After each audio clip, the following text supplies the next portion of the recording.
ایک صحرا میں ایک گنوار چرواہے سے ملاقات ہوتی ہے اور اس سے کہتے ہیں کہ مجھے اس بکری کا دودھ پلائیں۔ وہ کہتا ہے کہ میں چونکہ مزدور ہوں، اجیر ہوں، نوکر ہوں، میرے پاس یہ اتھارٹی نہیں ہے۔ جناب عمر رضی اللہ تعالی عنہ اس سے کہتے ہیں کہ چلے آپ یہ بکری مجھے بیچ دیں، یہ میری ملکیت میں آ جائے گی اور میں اپنی مرضی سے اس کا دودھ نوش جاں کر لوں گا۔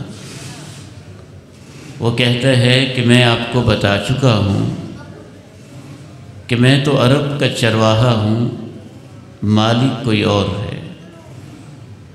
جناب عمر کہتے ہیں کہ جب مالک آپ سے پوچھے گا کہ ایک بکری کم کیوں پڑ گئی ہے تو اسے آپ کہہ دیجئے گا کہ صحرا میں بھیڑیے تو آتے جاتے رہتے ہیں، بھیڑیا کھا گیا تھا۔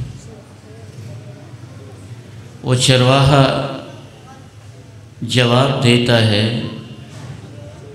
کہ میں اپنے ایک انسان آجر اور مالک یا اس بکریوں کے اونر کو تو یہ جواب دے لوں گا، آسمان والے عرش کے مالک کو میں قیامت کے دن کیا جواب دوں گا۔ یہ جو اس نے جملہ بولا تھا اسے اصلاً ذکر کہتے ہیں کہ اس سے بکریاں چراتے ہوئے یاد تھا کہ میرا مالک مجھے دیکھ رہا ہے۔ یہ ہے ذکر قلبی کہ آپ کے دل میں یہ احساس کہ اللہ مجھے دیکھ رہا ہے۔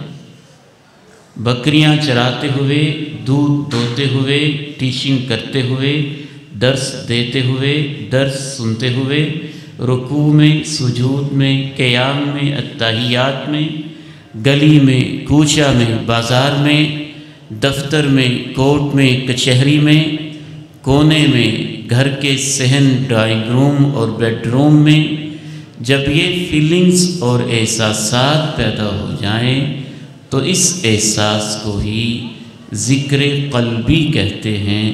یہ ذکر کی پہلی بنیادی قسم۔